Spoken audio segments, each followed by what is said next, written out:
नमस्ते। अच्छा, कभी सोचा है कि कोई साम्राज्य सिर्फ तलवार के दम पर नहीं, बल्कि एक एक सोच के दम पर सदियों तक कैसे टिका रह सकता है? आज हम प्राचीन भारत के दो सबसे बड़े नामों मौर्य और गुप्त वंश की कहानी में उतरेंगे। हम उनके उन शानदार ब्लूप्रिंट्स को देखेंगे जिन्होंने इतने बड़े देश पर न सिर्फ राज किया, बल्कि एक ऐसी विरासत छोड़ी जिसकी गूंज आज भी सुनाई देती है। तो सबसे बड़ा सवाल यही है, एक ऐसा साम्राज्य बनाया कैसे जाए जो सदियों तक चले। देखिए, ये सिर्फ जंग जीतने की बात तो है नहीं, ये एक ऐसा सिस्टम बनाने के बारे में है जो बगावत, अकाल और वक्त की मार झेल सके। मौर्य और गुप्त दोनों ने इस पहेली को सुलझाने की कोशिश की और हमें दो बिल्कुल अलग लेकिन उतने ही दिलचस्प ब्लूप्रिंट दिए। तो चलिए पहले ब्लूप्रिंट से शुरू करते हैं। मौर्यों की कमाल की प्रशासनिक मशीनरी। जरा सोचिए, इतिहास में पहली बार किसी एक ताकत ने लगभग पूरे भारतीय उपमहाद्वीप को एक झंडे के नीचे ला दिया था। पर सवाल ये है कि उन्होंने ये किया कैसे।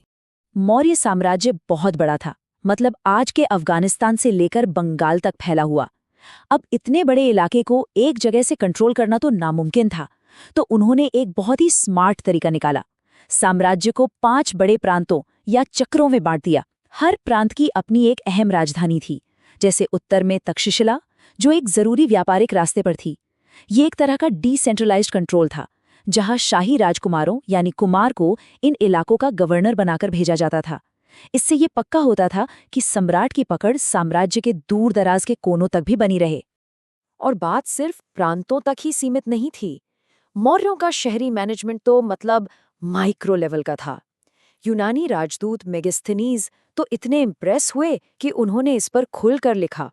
राजधानी पाटलिपुत्र में एक 30 लोगों की काउंसिल थी जो 6 कमेटियों में बटी हुई थी। सोचकर देखिए, एक कमेटी इंडस्ट्री की देखरेख कर रही है, दूसरी विदेशियों का ध्यान रख रही है और एक कमेटी तो जन्म और मृत्यु का पूरा हिसाब किताब रख रही है। ये तो किसी आज की म्यूनिसिपल कॉर्पोरेशन जैसा लगता है ना? और ये सब हो रहा था 2000 साल पहले। ये दिखाता है कि उनका संगठन कितना जबरदस्त था।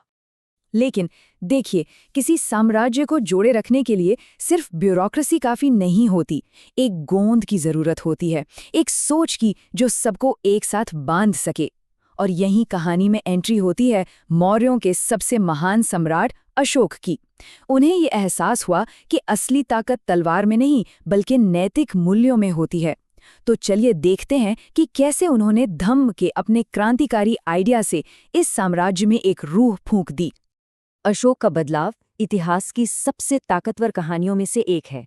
261 ईसा पूर्व में उन्होंने कलिंग पर एक बहुत ही भयानक जीत हासिल की, लेकिन जंग के मैदान में हुई तबाही और मौतें देखकर उनका दिल पूरी तरह बदल गया। ये टाइमलाइन उसी पल को दिखाती है जब उन्होंने विजय का रास्ता छोड़कर धम्म यानी धर्म और नैतिकता का रास्ता अपना लिया।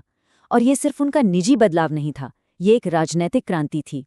उन्होंने धम्म महामात्र नाम के अधिकारियों की एक पूरी फौज तैयार की, जिनका काम ही था इन नैतिक सिद्धांतों को फैलाना और ताकत की जगह नैतिकता से राज करना।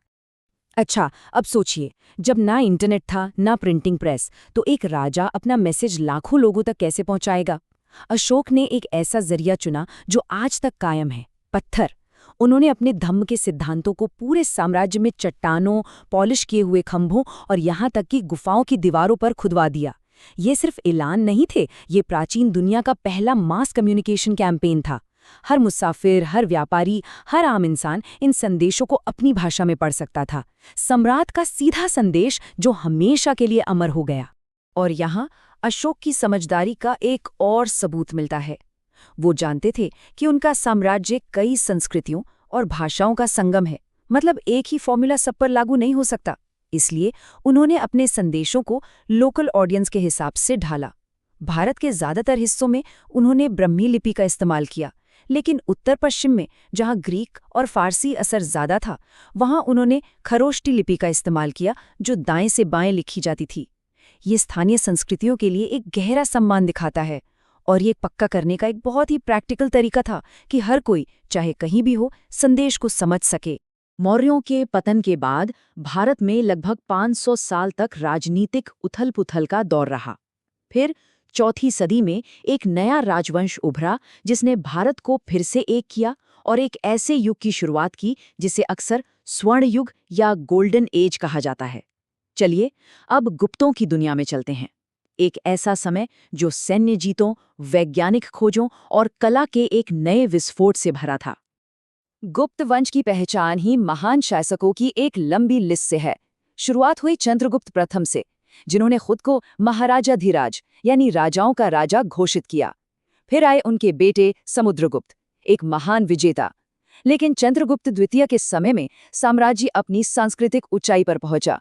और हाँ, हम कुमारगुप्त को नहीं भूल सकते, जिन्होंने दुनिया की पहली महान यूनिवर्सिटीज में से एक की नींव रखी, और स्कंदगुप्त, जिन्होंने खूंखार हूणों के हमलों से साम्राज्य को बचाया।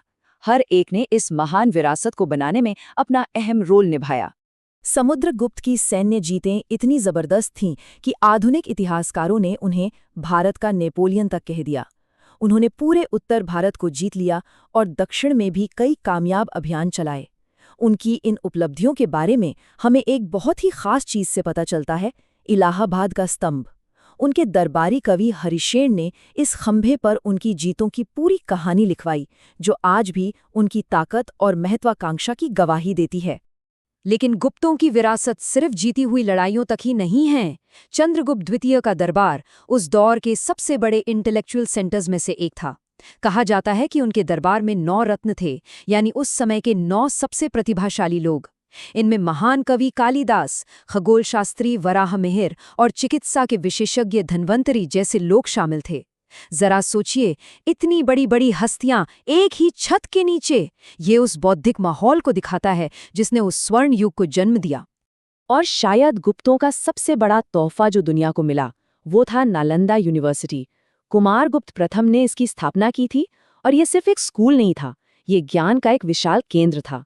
कहते हैं कि इसकी लाइब्रेरी में लाखों किताबें थीं। चीन, तिब्बत और मध्य एशिया से विद्वान यहाँ पढ़ने आते थे, जिसने इसे सही मायनों में एक इंटरनेशनल नॉलेज हब बना दिया। लेकिन जैसा कि हर बड़े साम्राज्य के साथ होता है, गुप्तों का सुनहरा दौर भी एक दिन खत्म हो गया। अंदरूनी कलह और बाहरी हमलों, खासकर हूणों के हमलों ने धीरे धीरे उनकी शक्ति को कमजोर कर दिया। लेकिन सवाल ये है कि जब उनकी राजनीतिक ताकत खत्म हो गई, तो क्या उनकी विरासत भी खत्म हो गई? दोनों राजवंशों का अंत हुआ। आखिरी मौर्य सम्राट बृहद्रथ को उनके ही सेनापति पुष्यमित्र शुंग ने मार डाला। और गुप्तों की बात करें तो उनका साम्राज्य भी आखिरी शासक विष्णुगुप्त के साथ धीरे धीरे इतिहास में खो गया। तो ये सब हमें एक आखिरी और बहुत गहरे सवाल पर ले आता है। ताकत तो आती जाती रहती है, राजवंश गिर जाते हैं, लेकिन एक विचार को हमेशा के लिए जिंदा क्या चीज रखती है? मौर्यों ने हमें एक विशाल और विविध देश पर शासन करने का ब्लूप्रिंट दिया। गुप्तों ने हमें दिखाया कि एक समाज कला, विज्ञान और ज्ञान में क्या हासिल कर सकता है। उनकी फौजें और खजाने तो कब के खत्म हो गए, लेकिन उनके विचार, शासन की कला और संस्कृति की ताकत आज भी हमारे बीच जिंदा हैं। शायद किसी भी साम्राज्य की असली महानता सोने चांदी में नहीं, बल्कि उन विचारों में मापी जाती है जो वो इंसानियत की कहानी को देकर जाता है।